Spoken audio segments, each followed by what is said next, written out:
मैं संतोष कुमार अपने YouTube channel और फेसबुक पेज पे आप सभी का स्वागत और अभिनंदन करता हूं। और मैं क्लास 10 के विद्यार्थियों के लिए एक और बहुत ही शानदार प्रश्न लेकर के आया हूं। PYQ क्वेश्चन है और AP का क्वेश्चन है, समांतर श्रेणी का। और खास करके 10 क्लास के विद्यार्थियों के लिए ये क्वेश्चन रामबाण साबित होने वाला है और बहुत ही शानदार है। पिछले वर्षों में पूछा हुआ क्वेश्चन है, समांतर श्रेणी का प्रश्न है और बहुत ही यूनिक प्रश्न है और बहुत ही आसान भी है। आप देख सकते हैं इस प्रश्न को कि लिखा क्या है और पूछ क्या रहा है। लिखा है एक समांतर श्रेणी का चौथा पद 11 है।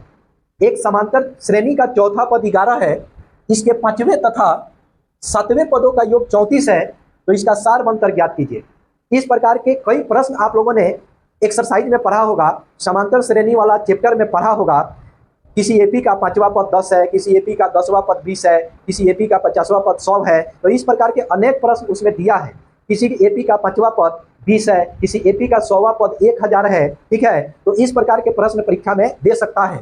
तो आपको देखना है कि क्या बोल रहा है। एक समांतर श्रेणी का चौथा पद 11 है। मैं इस प्रश्न को इस ढंग से समझा दे रहा हूं कि लगेगा कि एकदम इस प्रश्न में कोई ज्ञान ही नहीं था, और सचमुच पूछिए तो इस प्रश्न में ज्ञान नहीं है, लेकिन फिर भी परीक्षा में आया है। ठीक है, आया है तो हम लोगों को सीखना है, बनाना है, क्योंकि हो सकता है कि आगे इस प्रकार के प्रश्न, इसके आधार पे इस प्रकार का प्रश्न दे सकता है। देखिए, एक समांतर श्रेणी का चौथा पद कितना 11, इसी के स्थान पर कहेगा कि एक समांतर श्रेणी का 5वां पद 15। ठीक है, इसके सातवें तथा इसके 5वें तथा 7वें पदों का योग 34 है। अब यहाँ कुछ भी कर सकता है, कहेगा इसके 7वें पद और 10वें पदों का योग 44 है। कुछ भी कर सकता है। प्रश्न सेट करते समय सेटर के दिमाग पे निर्भर करता है कि कौन सा अंक दे दे और कौन सा पूछ दे। पूछ रहा है इसका सारबंतर क्या होगा, तो जो दिया है ना उसे आप चलिएगा, तो जो पूछ रहा है उस स्थान तक आप आराम से पहुंच जाइएगा। पूछा है सारबंतर और दिया है चौथा पद 11। तो सबसे पहले आप अपने मन में लाइए कि चौथा पद का संकेत क्या होता है। तो चौथा पद का संकेत A4 होता है, और A4 का फॉर्मूला क्या होता है, तो A4 का फॉर्मूला A+3D होता है। उसी तरह से पांचवें पद, तो पांचवें पद का संकेत क्या होता है, तो A5 होता है। उसी तरह से सातवें पद, तो सातवें पद का संकेत क्या होता है, तो सातवें पद का संकेत A7 होता है।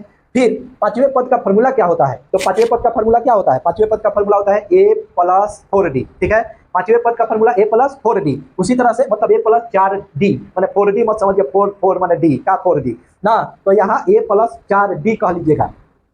फिर सातवें पद, तो A7 का फॉर्मूला क्या होता है, तो A7 का फॉर्मूला होता है A+6D, मतलब A+6D या A+6D। ठीक है, आप सब जानते हैं। और दूसरा सरबंतर, तो सरबंतर का संकेत क्या होता है, D छोटा या बड़ा, तो D छोटा होता है। ठीक है, तो बस आपको D तो निकालना है। अब आइए इस प्रश्न को एकदम हलवा जैसे हम बनाएंगे, एकदम आपको लगेगा कि हलवा है, एकदम इस प्रश्न को हलवा, और हलवा अच्छा लगता है तो लोग चाटता है ना, उस प्रकार से इस प्रश्न को जब देखिएगा इतना आसान लगेगा, आपको चाटने का मन करेगा इस प्रश्न को। आइए इस प्रश्न को देखते हैं, बनाते हैं और आप लोगों को समझाते हैं। देखिए, यहां लिखिएगा सॉल्व, और सॉल्व लिखने के बाद लिखिएगा दिया गया है। दिया गया है, क्या दिया गया है आपको पता ही है, क्या दिया गया है, चौथा पद 11। चौथा पद 11 मतलब A4 का मान 11 दिया है। ठीक है, अब A4 का फॉर्मूला लगा लीजिए, तो A+3D बराबर कितना आ गया 11। A4 दिया था 11, तो A4 का फॉर्मूला लगा दिए, A+ कितना D 3D, अब बराबर कितना लिख दिए 11। इसको कौन सा, इसको आप कह दीजिएगा कि यह समीकरण 1। बताइए कितना बड़ा सवाल लग रहा था, A4 11, तो A4 11 मतलब क्या, A+3D बराबर 11। ठीक, इसके बाद पुनः दिया गया है, पुनः दिया गया है। ठीक है, पुनः दिया गया है। देखिए, पुनः दिया गया है। अब पुनः क्या दिया गया है, तो पांचवें पद, तो पांचवें पद को क्या लिखते हैं आप, 5 A5, और सातवें पद मतलब तथा सातवें पद, तो सातवें पद को आप क्या लिखते हैं A7, तो पांचवें पद का A5 और सातवें पद का A7। और जोड़, यहाँ देखिए योग माने जोड़, तो जोड़ दीजिए, आराम से आप जोड़ दीजिए।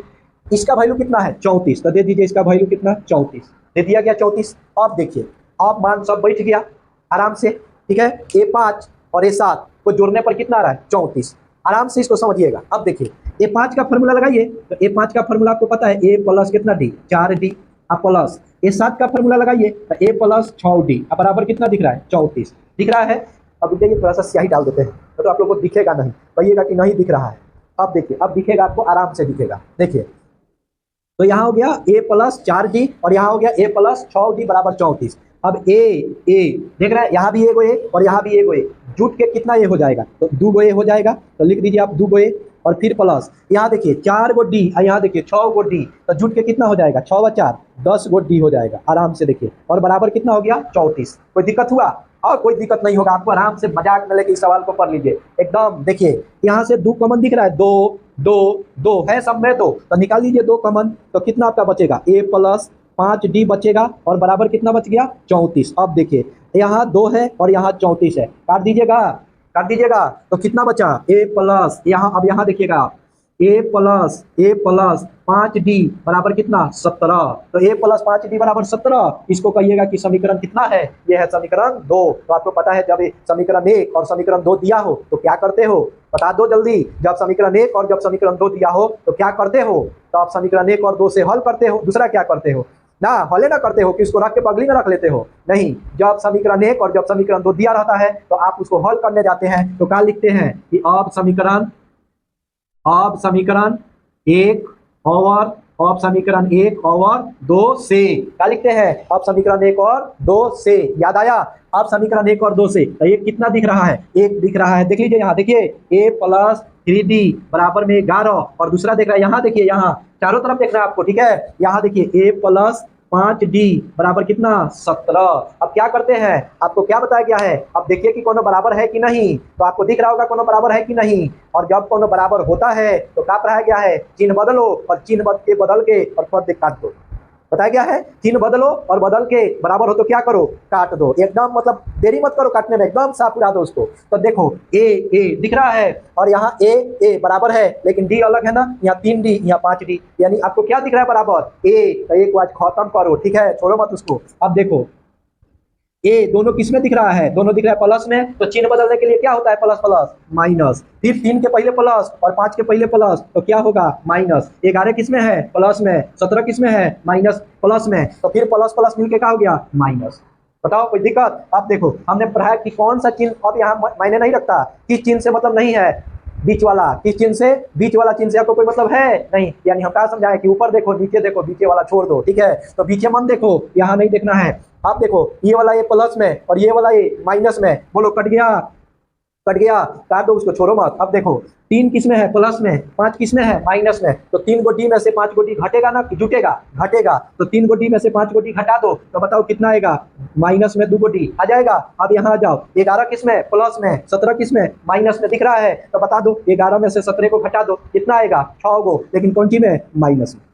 बोलो कोई दिक्कत हो रहा है, 11 में से 17 घटेगा -6, और 3 गो में से 2 5 को घटेगा तो -2। अब ध्यान से देखो माइनस से माइनस काट दो। अब यहाँ 2d बराबर कितना बचा 6, d निकालोगे तो 6 ऊपर 2 नीचे, ठीक है। इसको डिवाइड करोगे तो कितना से कट जाएगा 3 से, d का मान कितना आ गया 3। निकाल, कुछ क्या रहा है सारबंतर, क्या पूछ रहा है सारबंतर, तो सारबंतर का संकेत क्या होता है d, ठीक है। तो यहाँ लिख दो अतः, ठीक है, अतः कौन अंतर, सार्व अंतर, सार्व अंतर का संकेत d का मान कितना निकल के आया 3, यही आपका क्या हो गया आंसर, ठीक है। तो बताओ कोई दिक्कत है, कितना आसानी भाषा में हम आपको समझा दिए, ठीक है। तो यही होता है पढ़ने का तरीका और पढ़ाने का तरीका, बस आपको कुछ फार्मूला याद करना है और कॉन्सेप्ट पता रखना है, कॉन्सेप्ट रेडी क्लियर रखना है कि ये 4 के लिए क्या लिखते हैं, 5 के लिए क्या लिखते हैं, ये 7 के लिए क्या लिखते हैं, सारबंतर क्या होता है। तो इस प्रकार के प्रश्न अगर आप कंसेप्ट याद रखोगे तो इस प्रकार के प्रश्न में कभी फंसोगे नहीं। चलो तो बताओ कि ये वीडियो कैसा लगा, ठीक है। अच्छा लगे तो कमेंट करो और शेयर करो और लाइक करो,